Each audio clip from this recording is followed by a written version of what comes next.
Last year, American companies like Target and Budweiser waded into the culture war and promoted transgenderism. Of course, the American people pushed back, and both companies suffered major losses in their stock values. But what do you do if a company targets conservative organizations or individuals? What do you do if they punish those individuals for their political or religious beliefs and debank them? I'm Richard Nelson, host of The Commonwealth Matters. And to talk further about the politicization of businesses and how to push back is former Kentucky Attorney General Daniel Cameron, who is the CEO of the 1792 Exchange, an organization dedicated to protecting free speech, free exercise of religion, and free markets. Daniel, welcome to The Commonwealth Matters. Richard, it's always good to see you, and albeit in a different capacity, thank you for having me on, and always good to be with your viewers and your listeners. Yeah. And hey, speaking of different capacities, I wish that you were still serving in state government, but the Lord did not intend that to be. But I'm still so glad, Daniel, to see you involved with public policy, especially leading an organization like the 1792 Exchange. And as I recall, sometime after the election, you weren't sure what you were going to do. You ran a very good gubernatorial race on the Republican ticket, came up a little bit short. But tell us, pick it up from there. How did you get tapped to lead the 1792 Exchange? Well, Richard, as I share with people, whether it was privately or on the campaign trail, I talk a lot about, my identity wasn't in the title of Attorney General. And even if I was given the opportunity to serve as governor, my identity wouldn't be in the title of governor. It's as a Christ follower. And so the day after the loss, I committed that night in my concession speech. I said, look, Mackenzie and I are going to continue to follow the Lord and be try to be his hands and feet. Now, the day after the election, I didn't know exactly what that was going to look like. But I got a call from a friend who said that I needed to be introduced to 1792 Exchange. And oh, wow, what a blessing it's been to serve at 1792 as the CEO.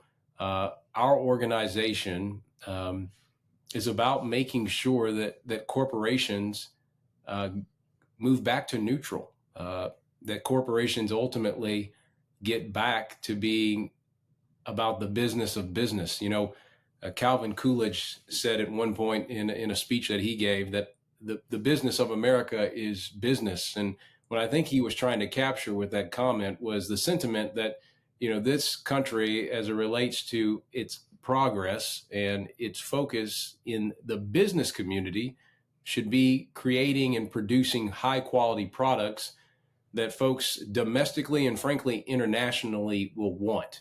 So whether you are producing a high quality product, whether you are in the business of customer service and providing good care and service, let that be what leads and focuses your organization. But sadly, what we've seen in some regard over last several years is corporations tilting towards more progressive and far left ideology and speaking out on those things.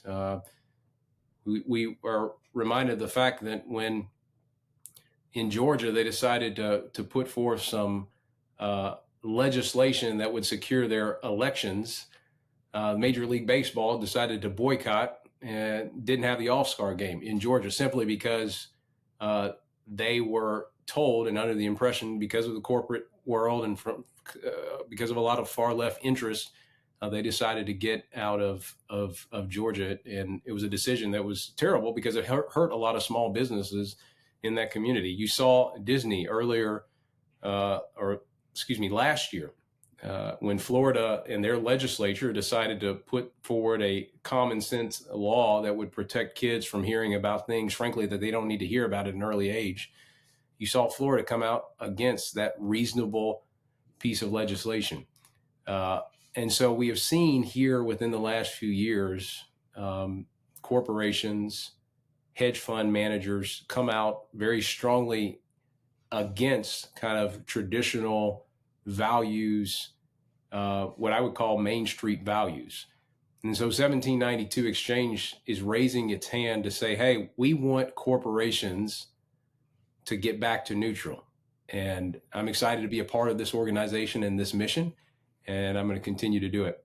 Daniel, as you were sharing the examples of big businesses, Major League Baseball, Disney, targeting conservative policies, I think back of one of the first big efforts to target a state because of conservative public policy. I'd say practical public policy was North Carolina.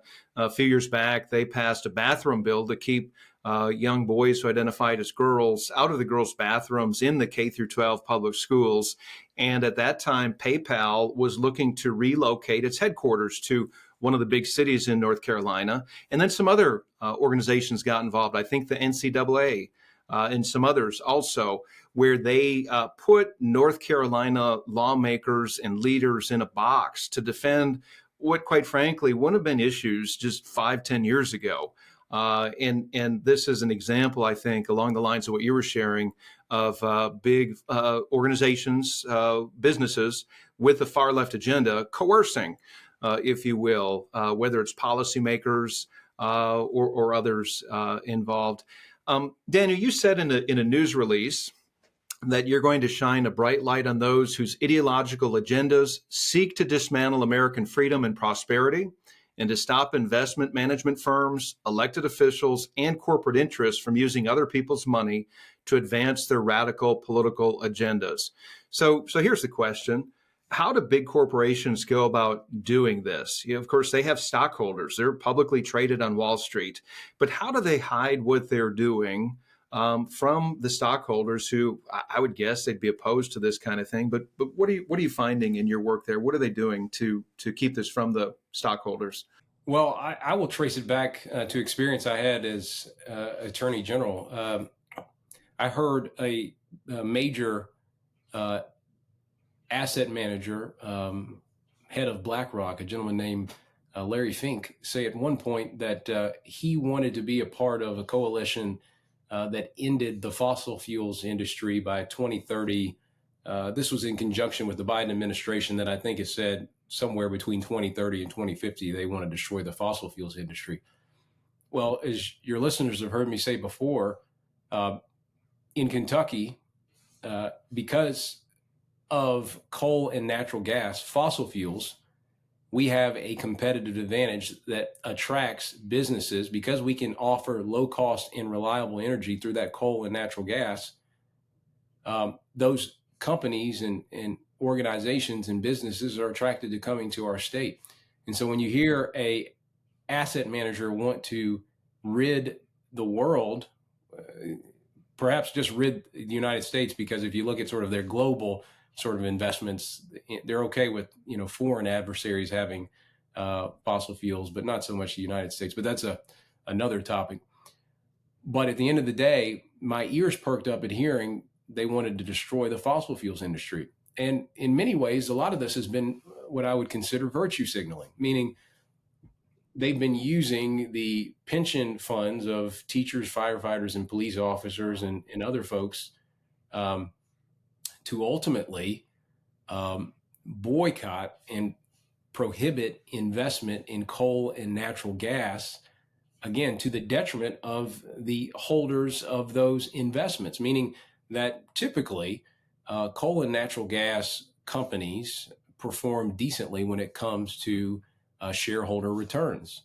Well, if you take that away as a part of the investment portfolio, you're actually hurting the teachers and firefighters and police officers. And 9 times out of 10, a lot of the public, folks at home, don't recognize this. They trust that their pensions are being managed properly. They trust that those that are in charge of those pensions have their best interests at heart and that they are fiduciaries of that money. But a lot of these asset fund managers are attempting to serve two masters. They're attempting to serve the far left agenda that wants to destroy the coal and natural gas industry, that wants to sort of change our value system in this country and change the fabric of this nation, and trying to serve their customers or the shareholders or the retirees. In my view, you cannot serve two masters. And that is what we've seen time and time again with these asset fund managers. And so the more light that you shine on these asset managers, the more light that you shine on corporations that have decided to wade into these topics and get into political debates, the more shareholders, the more customers aren't going to like it. And so that's ultimately what we try to do at 1792 is, one, encourage corporations to steer back to neutral, but also encourage shareholders and customers to be aware of what these large corporations are doing. And that manifests itself at 1792 Exchange in databases that we have. We have what's called the corporate bias rating that demonstrates what risk are associated with particular companies because they've decided to go further and further left on political matters or policy matters. We have a proxy database that helps state officials know where pension dollars are going and helps investors know where shareholder proposals are going on some of these more political questions. And then finally, we try to make sure people know who is making the decisions at these corporations. And so we have a database that focuses on C-suite executives and board members in terms of sort of what biases do they have, what biases do they have that they bring to the table. Again, this is all with the idea that let's help corporations steer back to neutral and get away from some of this stuff, and also empower shareholders and customers with knowledge to help them make informed decisions as they go into the marketplace. Kentucky is at a crossroads. We can choose to give in to the radical left, or we can choose to engage the culture in a God-honoring way. I started the Commonwealth Policy Center because I believe that Christians have a responsibility to influence government and society to the glory of God. While the Commonwealth Policy Center's made a significant impact, our work isn't finished. If you'd like to join our movement working for timeless values, then head to our website. To learn more, go to commonwealthpolicycenter.org. If you're just tuning in, you are watching The Commonwealth Matters. I'm Richard Nelson, your host, here with former Kentucky Attorney General Daniel Cameron, also the new CEO of the 1792 Exchange. Daniel, you just mentioned the Spotlight report that you produced last year. In it, you analyzed the corporate behavior of over 2,500 companies. And in particular, you looked at the likelihood to cancel customers, suppliers, or employees for their political or religious beliefs. Of course, this is done at a national level. How much of an issue is this in Kentucky, where you have left-leaning companies that are cutting off relationships or punishing customers because of their political or religious beliefs? Well, what our database is, and we're just as of a couple of weeks ago now up to 3,000 companies that we have reports on as it relates to what their biases are and what risk you run.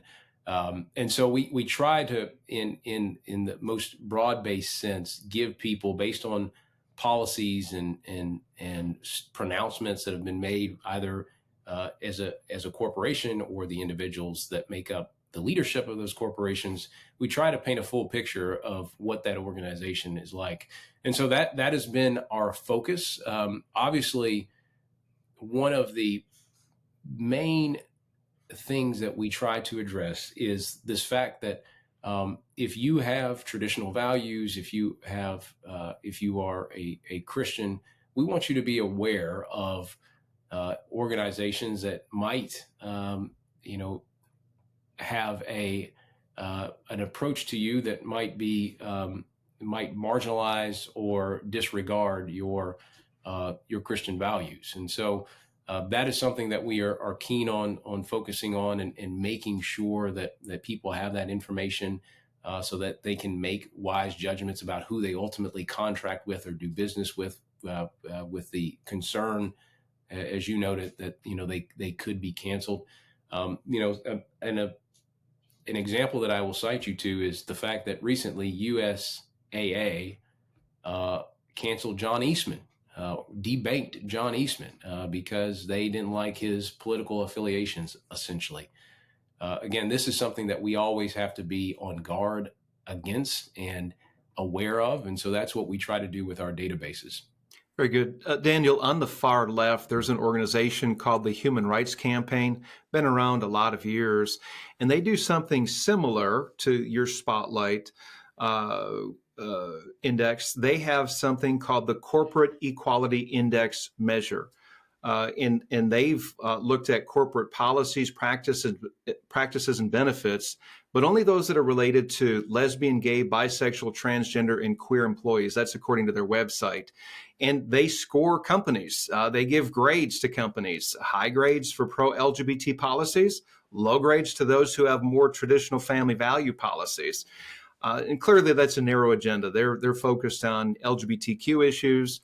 But this does work against conservative business owners and those business owners that might want to represent or advance conservative policies in their workplace. So would you say that the 1792 exchange is bringing clarity to companies like what the HRC campaign is doing? So what I'm seeing here, what I'm getting to, is I see what 1792 exchange is doing is kind of a counterbalance to what the HRC campaign is doing, except you're coming at it from a historical, conservative, traditional American perspective. Is that a good assessment of this?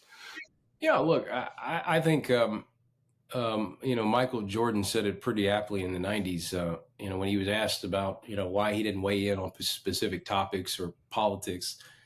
His answer was pretty flatly, Republicans buy shoes too. And what I think he was trying to say is that, I want to be able to serve. I want to be able, when it comes to my tennis shoes, I want to be able to make the best tennis shoe and play the best basketball that I can and serve with my tennis shoe a multitude of people across ideological spectrums. And that's what I think he was trying to say with that comment. But sadly, what we've seen over the last couple of decades is corporations have decided to tilt their preferences in one way, and that is to the far left. Now, there are some standouts of companies that have decided to stay neutral and just focus on good quality products. But by and large, you have a lot of corporations that have decided to, in many ways, bend the knee to the Human Rights Campaign.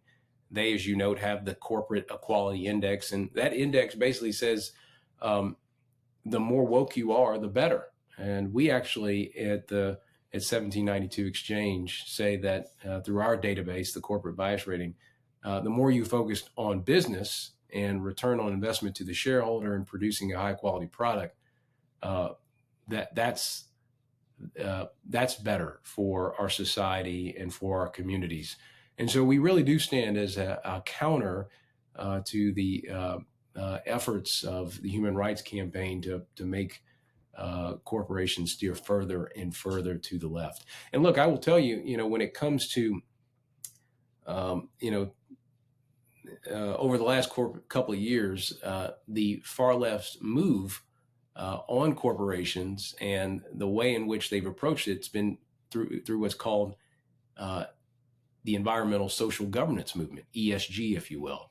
And earlier this year, to give you a sense of whether the efforts to push back and to get corporations back to neutral is working, I would say yes, because the Wall Street Journal had an article here recently entitled ESG is a dirty word. And we are seeing more and more corporations be mindful of and sensitive to the fact that there are customers that they are serving, that there are shareholders that are invested in their companies that simply want the organization or the corporation to steer clear of politics and be focused on making high quality products. Dan, you said in another interview that at the end of the day, ESG is an acronym that really is about destroying this country's energy independence and bolstering the ability of our foreign adversaries to make us dependent on their energy resources. Of course, you engaged this issue while you were serving as Kentucky's Attorney General. Let's bring this home to Kentucky. Have you seen ESG policies hurt Kentucky coal and gas producers or related companies? Well, look, I will tell you that there are a lot of coal industry folks and a lot of natural gas folks and a lot of uh, leadership within the energy community that will tell you it is hard in the current environment, whether it's because of the Biden administration or the efforts of asset managers. It is hard to build coal-fired plants anymore, simply because it's hard to get investment, it's hard to get capital to flow into building those plants. And so I know there's been significant impact, um, but it's incumbent upon all of us, whether it's myself in this current role or in my previous role as Attorney General. I think it's incumbent upon our state elected office holders to fight for the interests and the competitive advantage of Kentucky. And that means standing up and preserving our fossil fuels industry, our natural gas and coal. And I'll give you an example of somebody who does this. That's somebody I happen to know pretty well, a gentleman by the name of Robbie Mills, who has committed to making sure that we stand up for traditional Main Street values and preserving and protecting our coal and natural gas industry. And so we have those fighters within government that are doing that. And as 1792, what we want to do on the outside is just make sure we're educating people so that they know. Again, the more light you bring to an issue, the more you spotlight a particular challenge, it can be addressed. And that is what 1792 is about, making sure that we empower people with information so that they can make good decisions as it relates to investments, as it relates to being a business that's contracting with particular vendors, or being simply a consumer and being mindful of where you shop and where you spend money. Daniel, I want to talk about some of the big businesses that are punishing conservatives or conservative organizations. JP Morgan Chase debanked, stopped business with a Kansas-based nonprofit led by former Kansas Senator Sam Brownback. They simply sent them a letter and said, you no longer have an account here. They sent them what was the balance of the account. And when Senator Brownback sought answers, he didn't get anything right away. But when he pushed, he finally got a response from them saying that if they provided a list of donors and the candidates that that organization might support, then they would consider doing business with them again. Clearly, that was a contradictory to Chase's non-discrimination policy. But here's my question: is that an outlier example of big business punishing conservatives? Again, Sam Brownback, very credible person, led a nonprofit group that dealt with religious freedom, and yet he was punished because of his involvement with that. Again, was that a one-off outlier, or is it more widespread than we realized? Oh, look, I think we have to be on guard and vigilant against that sort of conduct and activity.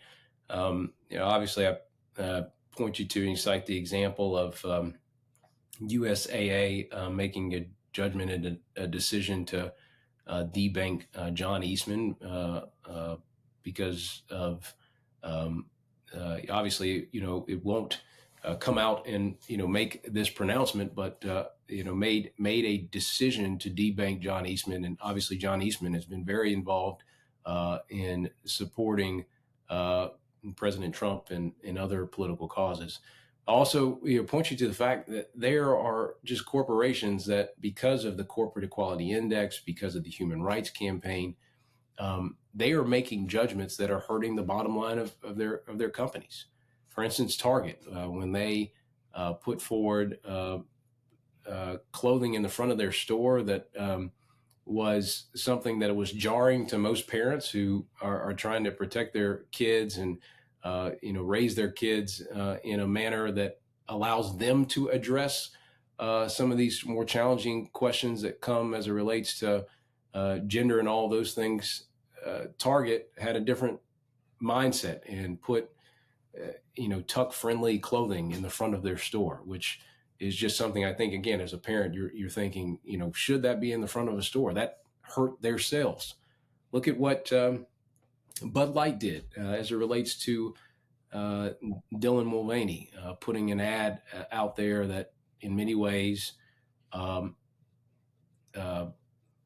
ultimately hurt their bottom line, because, again, a lot of folks that buy Bud Light don't want to be preached at about different issues related to gender. Again, if corporations get back to neutral, we can resolve a lot of these issues that exist. And again, it is important for folks, particularly Christians, to be on guard and vigilant as it relates to the debanking phenomena that has occurred. And so that's why we encourage you at 1792, again, look at the banks that we have listed there and see, who is high risk and who is low risk as it relates to your Christian principles and values. All right, Daniel Cameron, CEO of the 1792 Exchange, thank you so much for joining us, and thank you all for tuning in to The Commonwealth Matters. Please tell your friends about us. And for the podcast version, please go to your favorite podcast platform and rate us. That greatly helps us. God bless you, and tune in next time.